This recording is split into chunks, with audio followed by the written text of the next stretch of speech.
Listen to Rock the Walls with Patrick Walford, Saturdays 8 to 10 p.m. Eastern, only on Adobe Radio. Yeah. Time to click those teeth.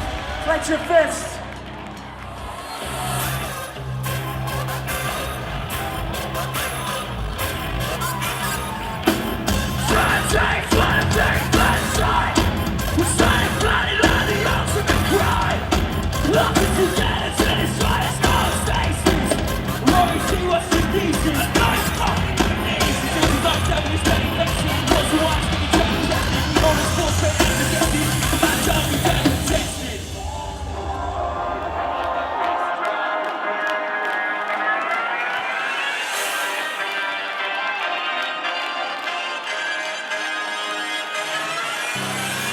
Hey guys, what's up? Patrick Walford here with you, host of Rock the Walls. Right now we're joined by a band. They're opening up the Dead Throne tour with the Double Wars Prada in Whitechapel this fall. We're here talking with the guys in Shikari, so if you guys want to introduce yourselves and say what you do in the band.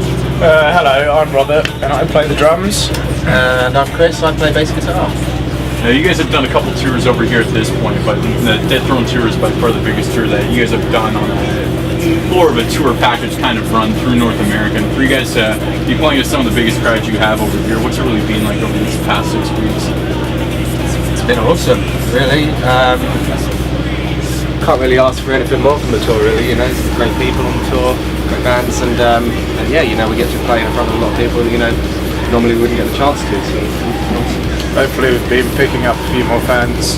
It's been obvious there's been a lot of kids there that are really into us. You find that like you go and hang out at merch every night, and the amount of people that come up really enthusiastic and really excited to meet you. There's a lot of love for us out there, which is really cool. So, as well as being on the back of quite a big, like I say, big package tour, we're kind of good to see that all our hard work over here is paying off. Yeah, definitely, for sure. For you guys to be coming off something like Warped Tour, where obviously it's one of the bigger summer tours, and for you guys to go into this being your next tour after that, what was it for you guys? Was it kind of interesting to see how many of those kids, the kids that you guys met at Warped Tour, and really rolling throughout the summer for you guys, it was just a gradual progression with the fan base throughout the entire summer on that tour. And come out here and see all those fans coming out, seeing you guys again at the merch tables and stuff.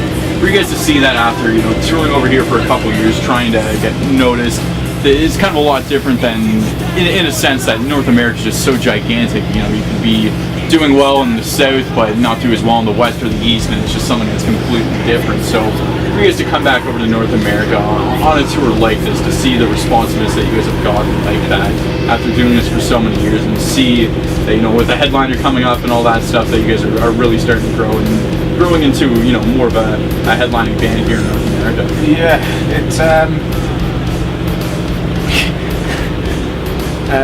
like when you're playing a festival, there's always the idea that a lot of the crowd that are there are just kind of passing by and just sort of stand and watch for a little bit, as opposed to really getting into it. You don't know, you can never really gauge what their real reaction was, if you've sort of turned them into fans or not, until you come back and do your own headline and see how many tickets you sell just for your tour.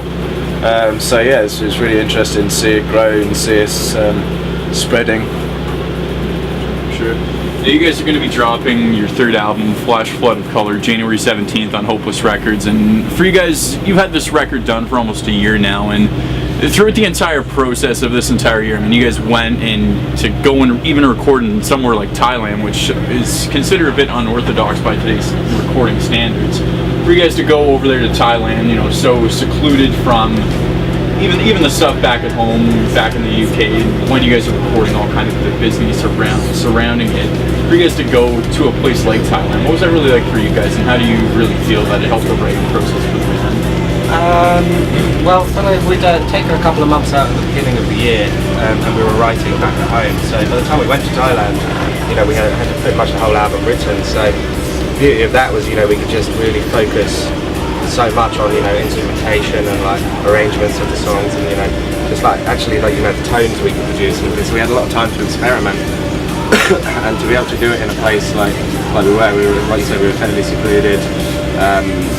Everything we needed was at the studio. We slept there, we ate there, and yeah, it was just complete focus on that album, which was a great thing. And it was really had the beautiful. chance. Yeah, and it was incredible. The sun was out, and we had awesome time there. Yeah, you just woke up in the morning, you could go for a swim. It was just like, it's a great way to start off the day, and then you can just focus. So it's absolutely no reason for us not to have gone there. Yeah. Absolute state of the art studio, all the best equipment you could imagine.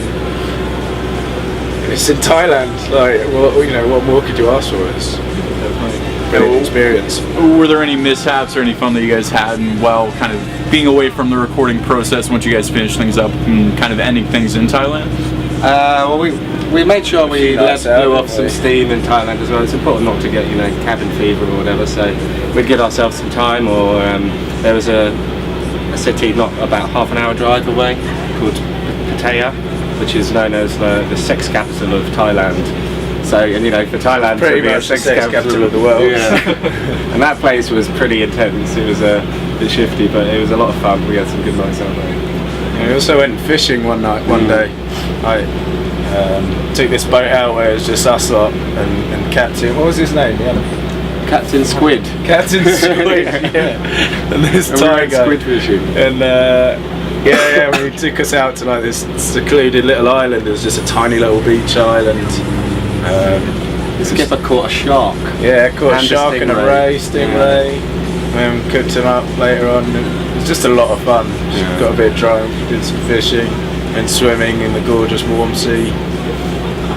It's good, although our Dan Weller, the guy that was producing the album, stood on what are they called? Sea urchin. Sea urchin, yeah. So he was hobbling for the rest of the time out there. It was funny because we got told that the way that you have to get them out is to hit them really hard. So it was under his foot, and we were sitting there with a big plank of wood just smacking his foot while he was in pain. I enjoyed it. It was fun. Now, to work with somebody like Dan, and you guys playing the kind of music that you guys do, to choose somebody like Dan for this album, for you guys, what did it really come down to, and what do you guys really feel that Dan brought out in this album, with you guys having really such a unique sound and trying to kind of progress Shikari sound to the next level? I think Dan, we've known Dan for a long time now. He worked with us on the guitars on Common Dreads, so we knew we worked well, and as well we had a lot of respect for Dan because he used to play in a band called Sixth, who we came up from very near where we're from. So we were huge fans of them. He's one of the most talented musicians and songwriters we know. So yeah, he brought a lot to the table. He's just got so many ideas. He's really up for experimenting with different ways of recording and stuff like that. So he just really slipped right in. Yeah, work really well with the way that we work. Just sort of brings us all together because we've got so many ideas. It's all. If it was just up to us, we might be running off in every direction. But he kind of brings it all in, keeps it focused. Works really well with the way it's set up, the way we like to record and program and sort of put tracks together, basically. And it's just worked really well. Get on with it. Yeah, no, out of the songs that you guys have released so far off the album, Gandhi Made Gandhi, Snake Pit, and then you guys released a studio version of Arguing with Thermometers. And for you guys to, seeing those three songs, they're all very different in their own kind of ways. And for you guys, what was that like in this recording process to really find that balance and find that sound between, the electronics playing with some of the heavier aspects of the music? No, I guess with us, we've just never been afraid of trying anything, so it's like, I guess we always just focus on what we think the song needs. So whether it's, some more electronic based song, we'll just go down that route, And I don't know, somehow through it all we just kind of stumbled into this sound, and it always kind of ties in with each other. Maybe it's just the way we write it, I don't know. It just all seems to come together. It's all very sort of moulded around the end. Kind of sonic shape of the song, as opposed to none of the instruments are ever trying to battle for the same space. It's all sort of worked in together to create the one song, as opposed to having a guitar riff that's fighting with the electronics riff or whatever. As for the sort of experimenting with genres goes, like we've said, we've never held ourselves back from anything. Just what excites us at the time, what what moves our heads, what gets us going, taps our feet, or we just don't really hold back. And from a lyrical standpoint on this album, Common Dreads was a very politically driven album from a lyrical standpoint. And on this album for you guys, is there any consistent themes or consistent concepts throughout the entire record that you guys really try to hit home on for kind of in the lyrics and in the writing process of this album? Yeah, I mean, I guess like Rail's obviously very outspoken in what he believes in. So does a lot of reading. So I mean, I guess there's so much lyrically throughout the whole album. But I mean, I don't know. Some of those points would be, I don't know. Like the main one is kind of sustainability. Yeah.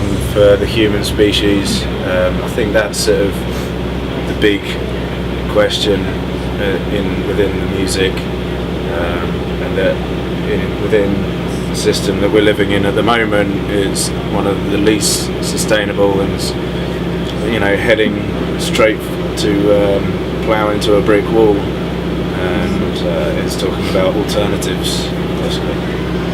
Definitely. Just kind of talking about that, I mean, you guys had this record done before any of it really started to happen, but to see the Occupy movements happen all around the world, and with kind of the progressive kind of positive vibe that you guys have when it comes to politics, and really kind of taking a stance and going out there and doing something different, for you guys to see all these Occupy protests around the world, like what's been going on over these past couple months, for you guys to really see that and playing the kind of music that you guys do, it being so politically driven, what's it really been like for you guys, and has it really inspired a lot more song ideas for you guys moving forward, even into the next album, even though this one hasn't even been released yet? I think it's fantastic. I mean, people are finally really starting to open their eyes and do something about it, and voice their opinions and get out and just realise that this whole thing is fucked up, and they're taking out to the streets. And the fact that it's happening like all over the world is just testament to show that the entire world is one sort of organism that we all need to work and live together. And I think it's a fantastic movement that people are finally starting to shout about, the problems in the world, and people are starting to take notice. It really is like one of the first movements that really has happened in, since the 60s, that's happened on a global scale. It's just incredible to see this, first signs of revolution or whatever. Definitely, sure. Now, talking more about the brand new album, is there any part at this point in time that's really become a favorite for you guys on the album, kind of to give fans, maybe tease them a little bit as to what they can expect coming up January 17th, as far as it goes, with there being a favorite part in the album from you guys? Say again, what would... In terms of just your own personal favorite part of the album. Tough. Yeah, it's all so good. Yeah, I mean, we're just generally really chuffed with it all. I mean, I think the first two tracks actually, really looks like for people to, to put the CD in and hear those first two tracks, because they run straight into each other. One's called System, the second track's called Meltdown. And just it's a long crescendo kind of thing breaking into it, and then it just drops, and it's like massive Shikari stamp of a lot of all of our influences, and it's just a great boom back. So I'm excited for people to hear that. I think Gandhi Make Gandhi is probably excites me the most. There's just a lot of big beef to it, and a lot of funky rhythms, and it's going to be a lot of fun to play live. So, sure. At this point in time, what songs have you guys been new songs have you guys been trying to work into your live set on this current tour? Well, we've been playing Snake Pit, which has been released for a while, and we're also playing Arguing with Thermometers. And just as far as releases that have come out this year for you guys, are there any albums in particular you guys are really stoked on as a whole for right through the year of 2011? What albums have come out this year? Twin Atlantic album came out.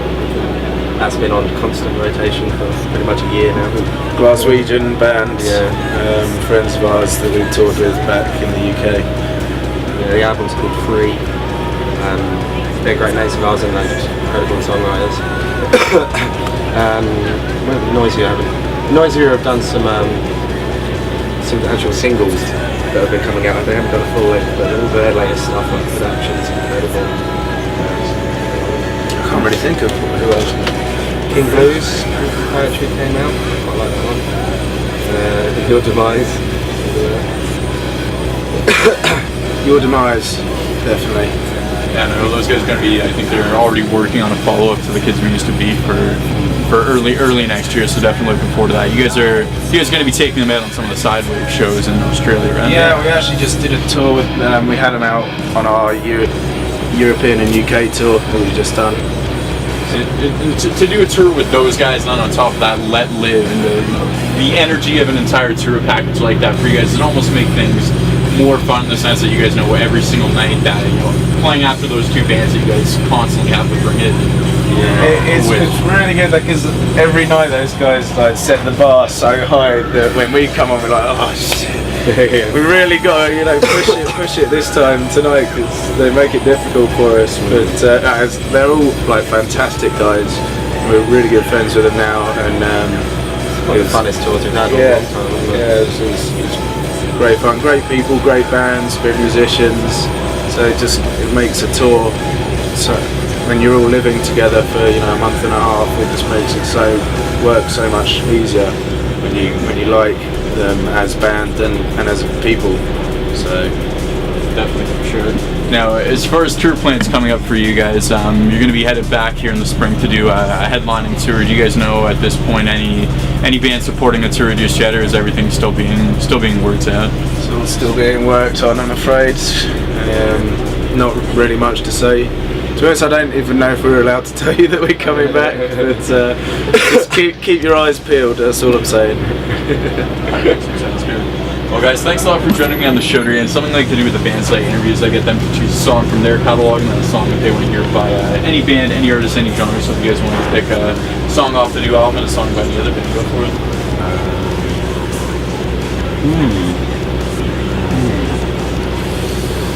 Could do arguing. What about Search Party? Search Party, yeah, that's a good one. It's a good tune. Awesome. A song by any other band?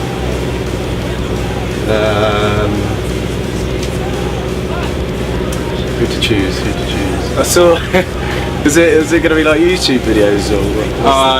Yeah, we're gonna use something like that, and then as well the radio show side of things. Play like whatever track. Because I saw this hilarious video yesterday. I only just started watching the Shreds videos. Have you seen them? Yeah. I saw the Rage Against the Machine one where they did this the radio thing. Oh, it was so funny. I was bursting out laughing. But you can't really play that on radio. What about the Bare Necessities, the Jungle Book? Yeah, that's good too. Alright, awesome. Thanks a lot, guys. Really appreciate it for the interview. Cool, nice one. Nice one, dude. Listen to Rock the Walls with Patrick Walford, Saturdays 8 to 10 p.m. Eastern, only on Adobe Radio.